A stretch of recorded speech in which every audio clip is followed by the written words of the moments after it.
మీనాని దొంగని చేసి డబ్బు మొత్తం గోవర్ధన్కిస్తూ అడ్డంగా దొరికిన రోహిణి చెంప పగలగొట్టిన బాలు. ఇంతకు ఏం జరిగింది? అసలు మీనాని దొంగని చేయటం ఏంటి? డబ్బు గోవర్ధన్కి ఇవ్వడం ఏంటి? మరి రోహిణి బాలుకి ఎలా దొరికింది? ఇదంతా కూడా వీడియోలో చూసి తెలుసుకునేద్దాం. గుండె నిండా గుడి గంటలు అప్కమింగ్ ఎపిసోడ్స్ లో ఏం జరగబోతోందనేది ముందుగా తెలుసుకోవటానికి వీడియోని లైక్ చేసి ఛానల్ను సబ్స్క్రైబ్ చేసి పక్కనే ఉన్న బెల్ ఐకాన్లో ఆల్ ట్యాప్ చేయండి. మొత్తం మీదిగా బాలు అయితే టైంకి పూలమాలల్ని అందించేశాడు. ఇక రాజకీయ నాయకుడు ఎన్ని మాటలు మాట్లాడినా కూడా బాలు సహనంగా ఓర్పుగా సమాధానమైతే చెప్పేశాడు. మొత్తానికి బాలు చెప్పింది నిజమని నమ్మినా ఇక తను వెంటనే డబ్బు ఎంతైతే ఇవ్వాలో అంతతో పాటుగా ఇంకా ఎక్స్ట్రా మనీ కూడా ఇచ్చాడు. పూలదండలు కట్టిన వాళ్ళకి డబ్బిద్దామని వెళితే వాళ్ళు మా ఇళ్లలో ఏ ఫంక్షన్ జరిగినా నువ్వే ముందొచ్చి అన్ని పనులు చూసుకునేదానివి, మరి నీ రుణం ఎలా తీర్చుకోవాలి? అందుకే మేమంతా వచ్చి నీకు సాయం చేశాం, నువ్వు దీని గురించి ఏమీ ఆలోచించుకో, వెళ్ళు అని వాళ్ళు పంపించేశారు. మన మంచితనం ఏదో ఒక రోజున ఖచ్చితంగా మనకు ఉపయోగపడుతుంది అనేది నిజమని మీనా అనుకుంటూ బాలుకి కారు కొనాలి అనుకుంటుంది. ఇక ఇంతలో డబ్బు తీసుకొచ్చి సత్యం చేతిలో పెడతారు. ఆశీర్వదించిన తర్వాత సత్యం బాలు చేతికి ఇస్తాడు. ఇక డబ్బు తీసుకెళ్లి గదిలో పెట్టుకునేసరికి ప్రభావతి రోహిణి బయలుదేరుతూ ఉంటే రోహిణి వంకన పెట్టుకుని తన చేతికి ఏ డబ్బు ఇవ్వలేదని ప్రభావతి మీనమేషాలు లెక్క పెడుతూ మొత్తానికి మీనాకి తగిలేలా మాట్లాడుతుంది. ఆ మాటలతో మీనా గదిలోకి వెళ్లి డబ్బు లెక్క పెట్టుకుని పర్సులో పెట్టుకుంటుంది. ఇక అప్పుడు రోహిణి అది చూసి వచ్చి తీసుకొస్తోందాంటీ, మీకే ఇస్తుందనుకుంటా అని చెప్పని అంటే ఇక మీనా కిందకి దిగ్గానే పళ్ళికిలిస్తూ చాలా సంతోషంగా ప్రేమగా మాట్లాడటం మొదలు పెడుతుంది ప్రభావతి.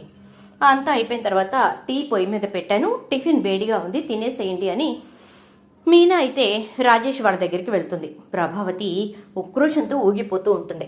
రాజేష్ దగ్గరికి వెళ్ళినటువంటి మీనా ఇంకా అక్కడ రాజేష్ వాళ్ళతోటి ఆ కారు గురించి మాట్లాడుతుంది.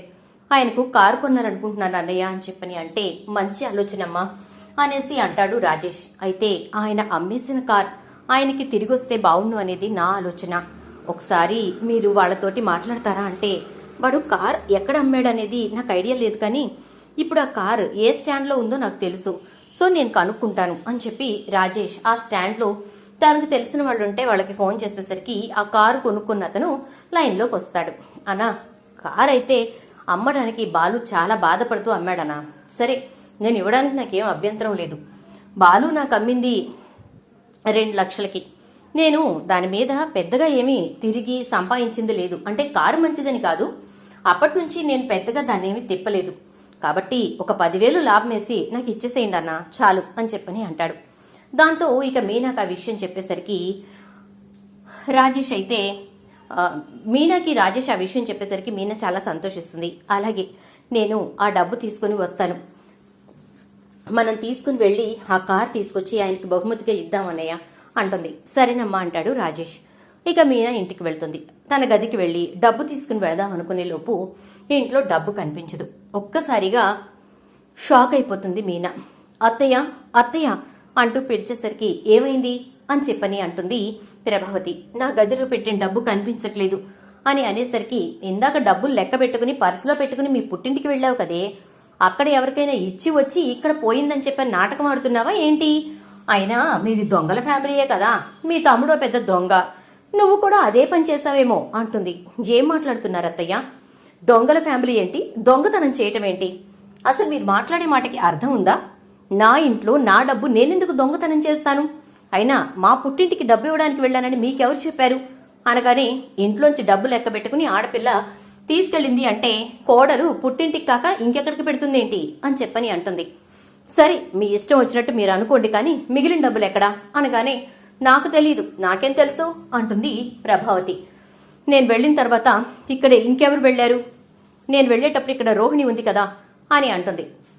నువ్వు వెళ్ళాక రోహిణి తన గదిలో ఏదో తీసుకోవాలని చెప్పి తీసుకుని పైన శృతితో మాట్లాడి వెళ్ళిపోయింది అని అనగానే ఈలోపు శృతి వాళ్ళు కూడా డబ్బింగ్ నుంచి వచ్చేస్తారు.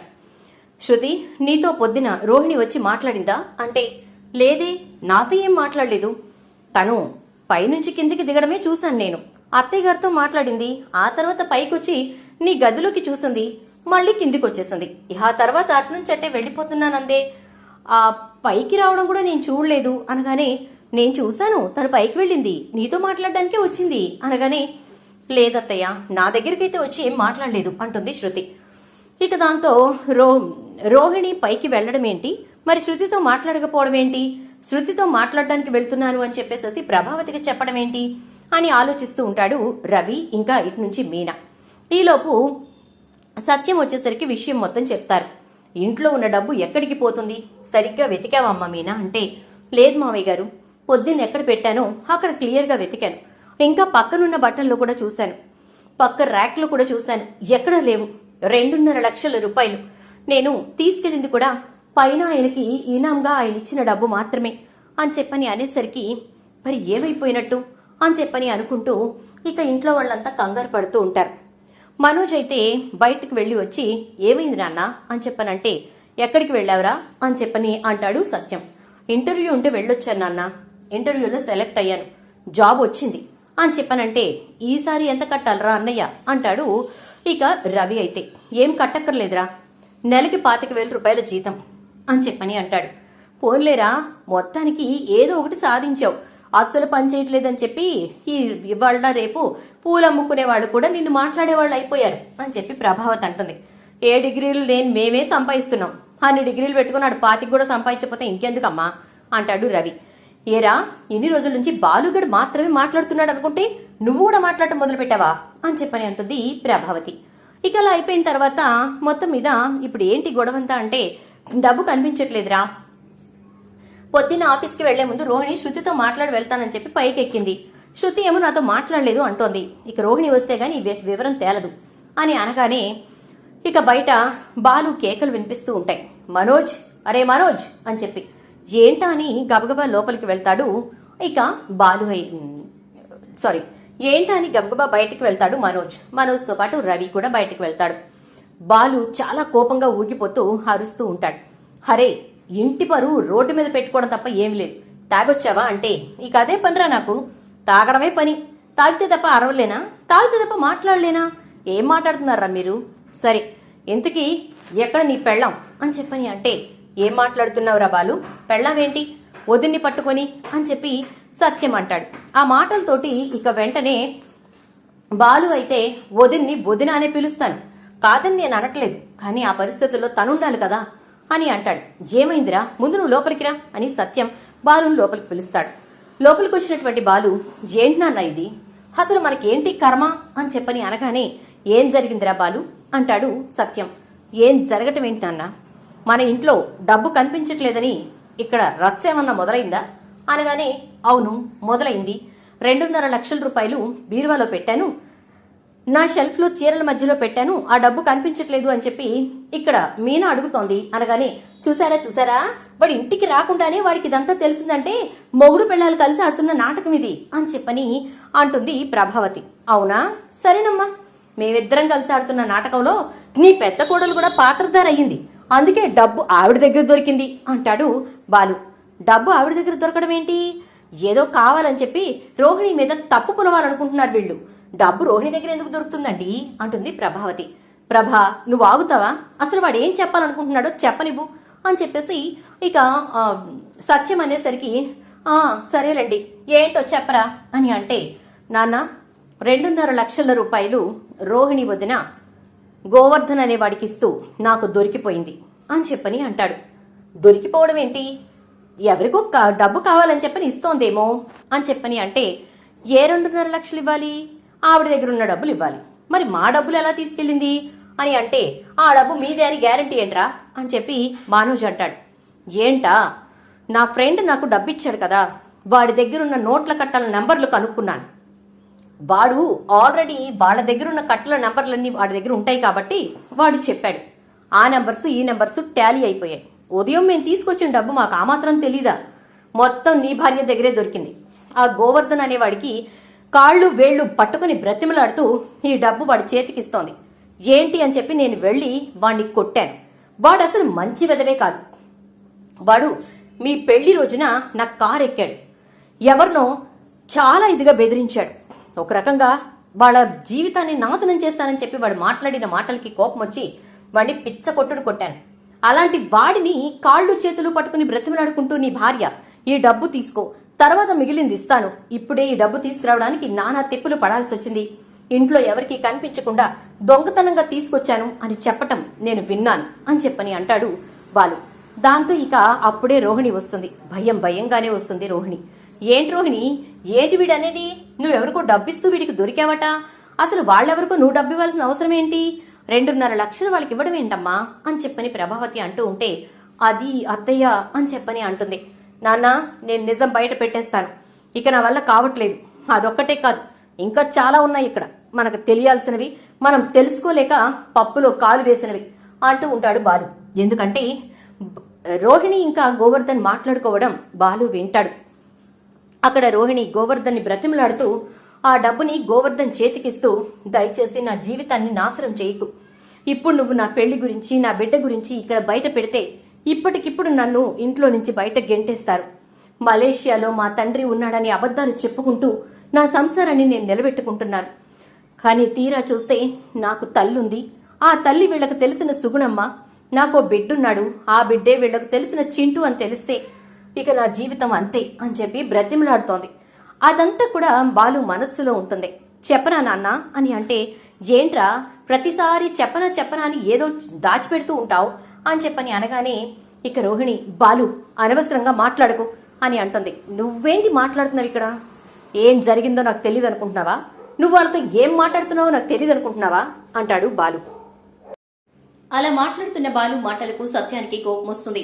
ఏ బాలు, ఎవరితో మాట్లాడుతున్నావు అనుకుంటున్నావు? వదినరా అని చెప్పని అంటే, వదిని కాదని నేను అనట్లేదు, కానీ ఆ వదినలా ఉండాలని చెప్పాను కదా నాన్న. వాడితోటి ఏం మాట్లాడిందో తెలుసా? అసలు ఈవిడ గారు ఆయనకి ఆ డబ్బు ఎందుకు ఇచ్చిందో తెలుసా?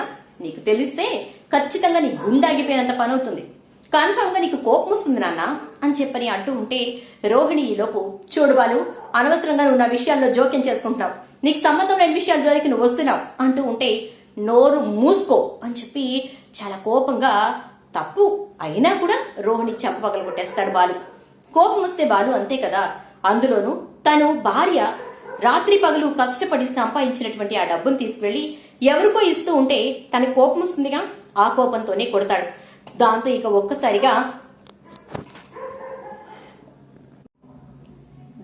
ఒక్కసారిగా మీనా అయితే, ఆగండి, ఎందుకు మీరు అంత ఆవేశపడుతున్నారు? ఇప్పుడు రోహిణి యొక్క ఎందుకు తీసుకుందో ఏంటో మనం కనుక్కుందామంటే, అవసరం లేదు, ఎందుకు తీసుకుందో నాకు తెలుసు, నేను బయట పెడితే తన జీవితం ఏమైపోతుందో తనకే తెలియదు.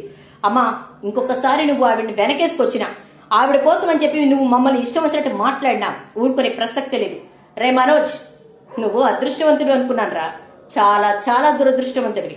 మీనాని పెళ్లి చేసుకోకుండా నువ్వు ఎవరి కోసమో వెళ్ళిపోయి అక్కడ నష్టపోయావు. ఇప్పుడు ఆమె మోసం చేసిందని చెప్పి ఈవిడి గారిని పెళ్లి చేసుకుని ఇక్కడ నష్టపోయావు. నీ అంత దురదృష్టవంతుడు ఇంకొకడు ఉండడ్రా బాబు అని చెప్పి అంటావు. పైకి వెళ్ళిపోతాడు బాలు. సత్యం బాలు వెనకాలే వెళ్లి, ఏమైంది నాన్న, ఎందుకు నీకంత కోపం వచ్చింది అని అంటే, రోహిణి వదిన నాకు చాలా కోపం వస్తుంది నాన్న. రోహిణి వదినకి ఆల్రెడీ పెళ్ళైంది నాన్న, ఒక పిల్లాడు కూడా ఉన్నాడు. ఎవరో తెలుసా? ఆ సుగుణమ్మ గారు మన ఇంటికి వస్తారే, ఆవిడ మనవడే, ఈవిడ తల్లి, ఈవిడ కొడుకు అని అనేసరికి, అరే ఆధారం లేకుండా మనం మాట్లాడకూడదురా అని చెప్పి అంటాడు ఇక సత్యం. ఆధారం లేకుండా నేను మాట్లాడలేదు నాన్న, నిజం మాట్లాడుతున్నాను, పూర్తి ఆధారాలతో మాట్లాడుతున్నాను. ఆ గోవర్ధన్ గాడికి ఈ విషయాలన్నీ తెలిసి బయట పెడతానని చెప్పి ఈవిని బ్లాక్మెయిల్ చేసేసరికి ఇంట్లో ఉన్న డబ్బు తీసుకెళ్లి అక్కడ ఇవ్వబోయింది. నేనది చూసి గబగబా వెళ్లి ఆ డబ్బు లాక్కొచ్చాను అని చెప్పి బాలు చెప్పేసరికి ఒక్కసారిగా సత్యం షాక్ అవుతాడు. మరిప్పుడు అటు పార్లర్ విషయం, ఇటు రోహిణి పెళ్లి విషయం తెలిసినటువంటి సత్యం బాలు ఆ విషయాల్ని ఎప్పుడు బయట పెట్టబోతున్నారు? మరి డబ్బంతా తిరిగి వచ్చింది కాబట్టి ఇక మీనా బాలుకి కారు కొని సర్ప్రైజ్ చేయబోతోందా? ఏం జరుగుతుందనేది రాబోయే ఎపిసోడ్స్ లో చూద్దాం. వీడియో నచ్చితే లైక్ చేసి వీడియోని షేర్ చేయండి. అండ్ అలాగే ఛానల్ ఇప్పుడే చూస్తున్నట్లయితే సబ్స్క్రైబ్ చేసుకుని పక్కనే ఉన్న బెల్ ఐకాన్ లో ఆల్ ట్యాప్ చేయడం మర్చిపోకండి. Thank you.